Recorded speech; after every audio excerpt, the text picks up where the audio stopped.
ketika jenengan Anda bangun di waktu subuh, kemudian melaksanakan sholat subuh, berarti Anda saat itu terpilih dari sekian banyak hamba Allah yang tertidur lelap tidak bangun untuk sholat subuh, dan terpilih menjadi hamba Allah yang bangun di antara hamba-hamba Allah yang mungkin juga bangun di saat itu tapi tidak tergerak hatinya untuk melaksanakan sholat. Anda dipilih oleh Allah bangun dari tidur dan tergerak hatinya untuk menuju panggilan Allah Subhanahu wa ta'ala, maka itu kenikmatan besar yang harus kita syukuri. Berapa banyak di waktu subuh orang yang tertidur lelap bangun setelah subuh? Berapa banyak yang matanya terjaga tapi mendengar hayya 'alas shalah tidak tergerak hatinya? Tapi ketika kita bangun di waktu subuh, tergerak hati kita untuk melaksanakan sholat, dan kita bisa melaksanakan sholat, maka itu kenikmatan besar yang Allah berikan kepada kita, yang layak untuk disyukuri agar kenikmatan ini langgeng senantiasa diberikan oleh Allah Subhanahu wa ta'ala kepada kita. Nah, orang kalau paginya mulai daripada bangun tidurnya sudah dimulai dengan kesolehan, bangun tidur sholat, awal mula bidayah daripada harinya nyembah Allah Ta'ala, permulaan daripada harinya yang baru apa? Taat kepada Allah Subhanahu wa ta'ala. Insya Allah sepanjang harinya semuanya baik. Tapi kalau permulaan dari harinya dia sudah maksiat sama Allah Ta'ala, lah bagaimana mungkin dia mau berharap kebaikan? Makanya kadang kita bangun tidur pagi, mulai dari pagi sumpek sampai malam, ya karena apa? Kita nggak mulai aktivitas di hari pertama kita dengan kebaikan.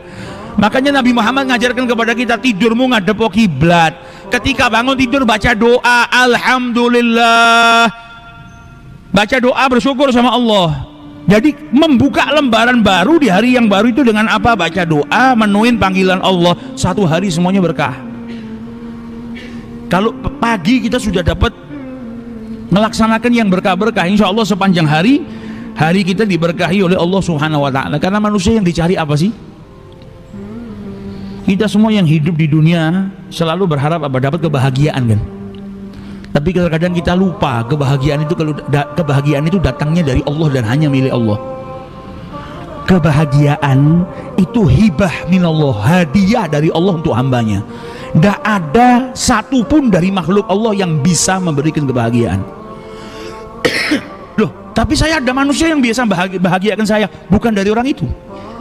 Kalau Allah berkehendak engkau bahagia, Allah akan menggerakkan hambanya untuk memasukkan kebahagiaan itu dalam dirimu, dalam hatimu. Terkadang ada orang datang bahagiakan kita, itu yang gerakkan Allah, bukan orangnya. Kebahagiaan itu nggak dijual, kebahagiaan itu nggak bisa diberikan oleh siapapun, yang berikan Allah Subhanahu wa ta'ala. Nah, kita ini terkadang mencari sesuatu tapi salah tempat, nyari sesuatu tapi salah tempat. Maksudnya salah tempat gimana? Ya misal kita lapar sekarang, kepengin nasi pecel, pergi kemana? Ke pom bensin sebelah sini, mau beli pecel, ya nggak ada, dia jualnya bensin kok. Atau kita pergi ke pom bensin pergi ke warung pecel nyari bensin, ya juga nggak ada. Lah kita terkadang salah tempat ketika kita nyari kebahagiaan. Sampai terkadang ada orang yang nyari bahagia dengan minum-minuman keras. Ada orang yang saking sumpeknya dia menganggap narkoba itu bisa menjadikan dia bahagia, yang ada tambah hancur.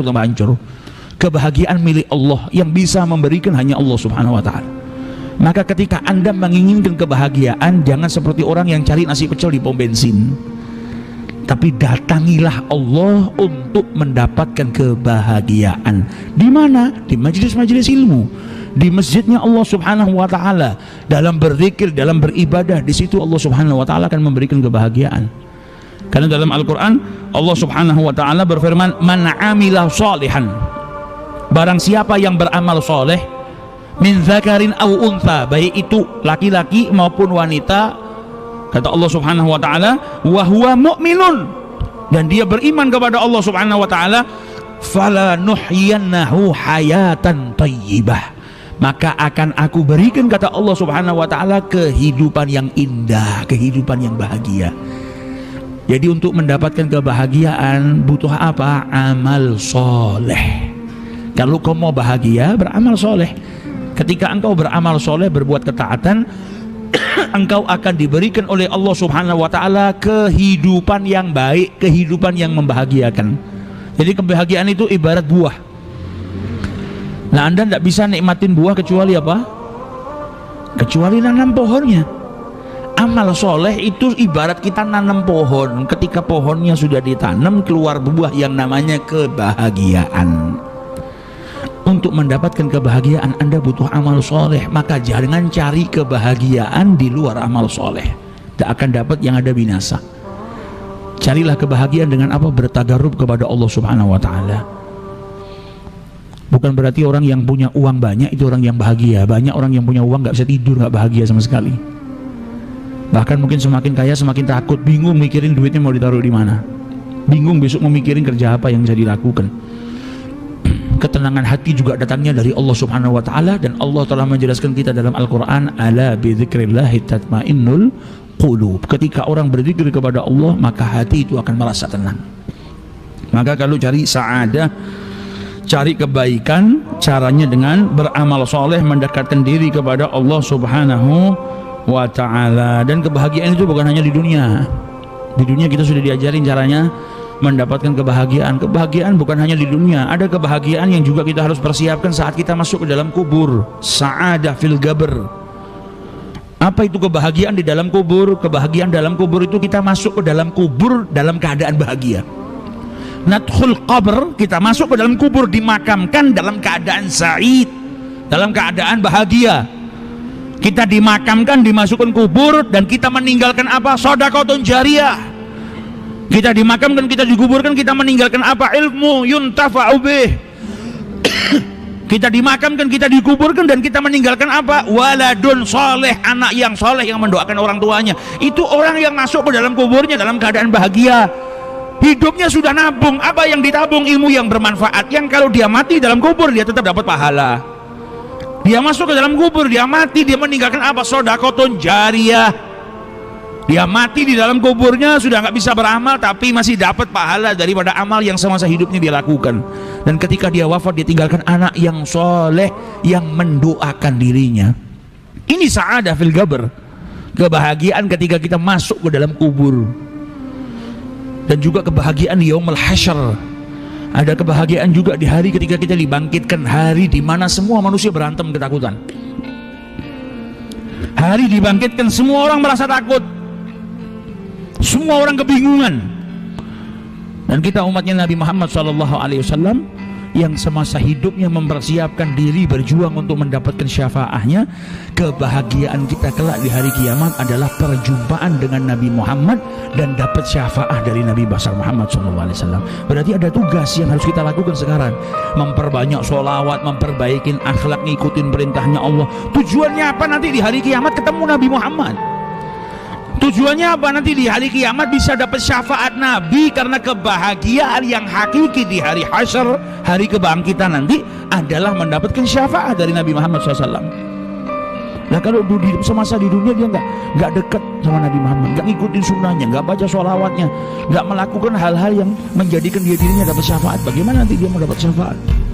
Tapi kalau sudah mempersiapkan untuk kebahagiaan di hari kebangkitan nanti, ibarat kata orang hidup di dunia ini kan cuma lewat. Ini kan bukan negara kita, bukan tempat tinggal kita yang hakiki. Tempat tinggal kita hakiki nanti di akhirat. Sekarang cuma sekedar lewat. Nah, orang yang mempersiapkan dirinya untuk mendapatkan syafaat Nabi nanti di hari kebangkitan, itu ibarat orang yang naik bis atau naik pesawat terbang. Ketika turun di bandara, dia turun, yang pertama kali dicari siapa? Kekasihnya. Turun dari pesawat, keluar dari pesawat, yang dicari kekasihnya. Ya kita nanti kalau dibangkitkan sama Allah Subhanahu wa ta'ala di yaumul hasyr, yang kita cari siapa? Nabi Muhammad SAW. Lah kalau kita nggak ngumpulkan itu semua, kita dibangkitkan di hari kiamat bingung, toleh kanan kiri mau apa? Siapa yang membantu kita? Mau datang ke Nabi Adam bilang nafsi nafsi. Nuh nafsi nafsi. Ibrahim nafsi nafsi. Satu orang yang hanya berkata analah, saya yang bisa bantu, saya yang diberi izin oleh Allah memberikan syafaat. Dan orang yang tidak berkata nafsi-nafsi cuma Nabi Muhammad, yang ada ummati. Itu kebahagiaan kita di yaumul hasyr. Ada lagi kebahagiaan yang terakhir, puncaknya kebahagiaan, yaitu saat kita berjumpa dengan Allah Subhanahu wa ta'ala. Sabarmu semasa di dunia dalam menjalankan ketaatan Allah. Sabarmu ketika engkau bangun subuh untuk memenuhi panggilan Allah. Sabarmu ketika engkau berpuasa, nahan lapar, nahan perkara yang dihalalkan oleh Allah, mulai dari terbitnya fajar as-shadiq sampai terbenamnya matahari.